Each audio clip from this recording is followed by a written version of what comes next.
Hello tout le monde, c'est votre soeur Liviane. C'est toujours un plaisir pour moi d'être des vôtres. La Bible nous dit dans le livre de 1 Jean 2, au verset 1, ceci. La parole nous dit, pour vous, vous avez reçu l'onction de la part de celui qui est saint et vous avez tous de la connaissance. La Bible nous dit quelque chose de fort. La parole est en train de nous dire que 1, nous avons reçu l'onction de la part de celui qui est saint. De 2, la parole nous dit que cette onction nous donne la connaissance. Ça veut dire que l'enseignement sur la sainteté dans la vie d'un enfant de Dieu, on n'est pas censé l'enseigner. Le premier enseignement sur la sanctification, ce n'est pas un homme qui est censé t'enseigner. C'est l'onction que tu as reçue qui doit t'enseigner. Parce que cette onction s'appelle l'onction du Saint-Esprit. Donc la première des choses que l'Esprit t'enseigne lorsque tu reçois l'Esprit, il t'enseigne qu'il est saint. La deuxième chose que l'Esprit t'enseigne, c'est qu'il commence à t'enseigner les Écritures.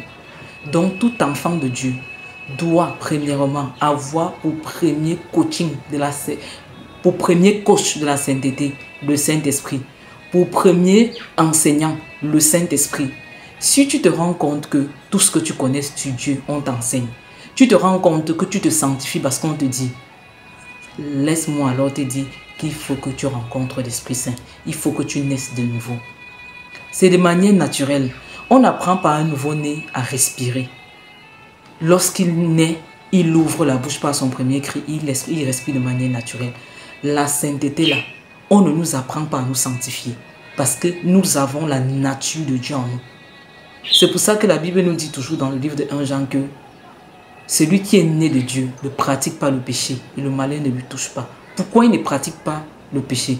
Il a une sémence qui ne lui permet pas de vivre de manière à l'aise dans le péché.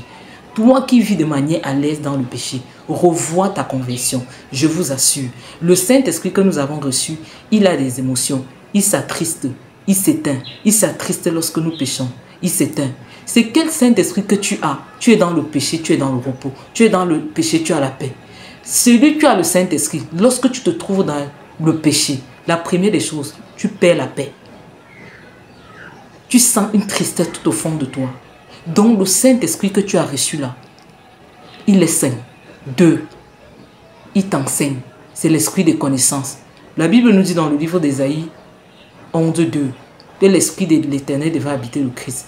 L'esprit de conseil et de force. L'esprit de sagesse et d'intelligence.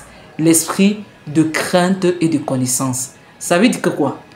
Comme nous avons la connaissance, forcément, la connaissance nous entraîne à la crainte de Dieu. Si tu as une connaissance qui ne te donne pas de craindre Dieu, pose-toi encore la question de savoir d'où sort cette connaissance.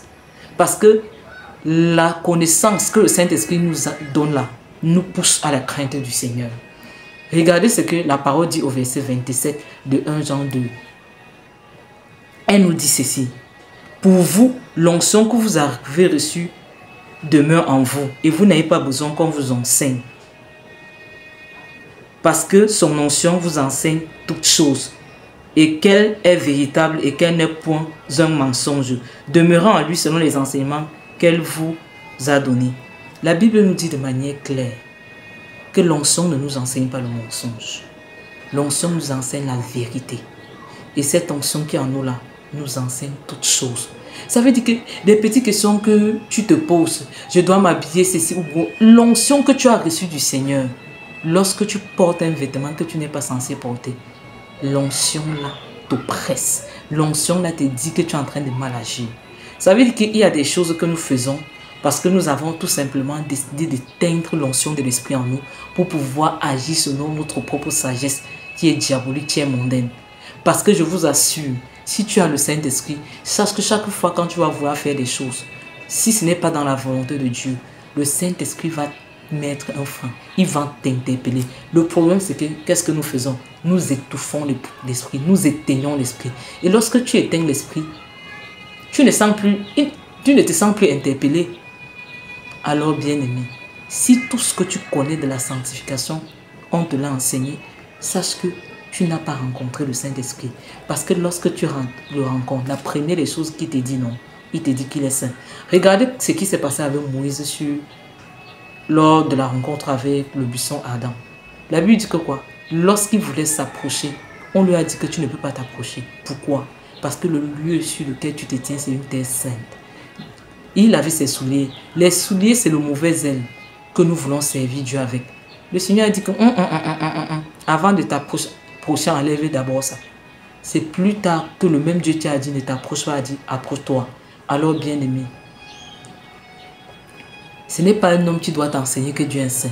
Si tu l'as rencontré, lui-même il va te dire qu'il est saint. Lui-même il va t'enseigner sur la sainteté. Tu n'auras pas besoin qu'on t'enseigne toutes choses. Parce que lui-même il va s'arranger à te donner certaines choses, à t'enseigner certaines choses.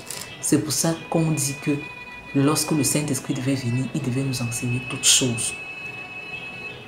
Toutes les questions qu'un enfant de Dieu se pose, ce n'est pas ton pasteur qui est censé répondre à toutes les questions. Il y a certaines questions que le Saint-Esprit te répond de manière claire. Le problème aussi, c'est qu'on est dans une génération où plein de fidèles, le Saint-Esprit les a parlé de manière claire.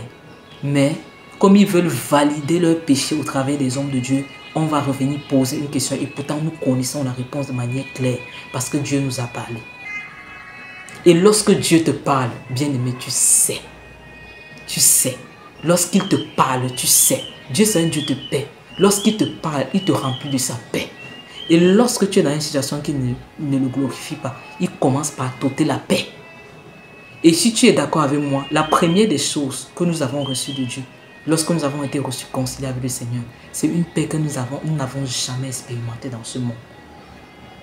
Et cette paix-là a des variations. Lorsque nous sommes dans des situations qui n'honorent pas Dieu, cette paix-là, parfois, on a comme l'impression qu'elle nous quitte. Tu veux faire quelque chose, mais tu as l'impression que la paix te quitte. La paix te quitte, c'est une interpellation du Saint-Esprit pour te dire où tu es en train d'aller là. Fais attention. À très bientôt. Je vous aime de l'amour de Jésus.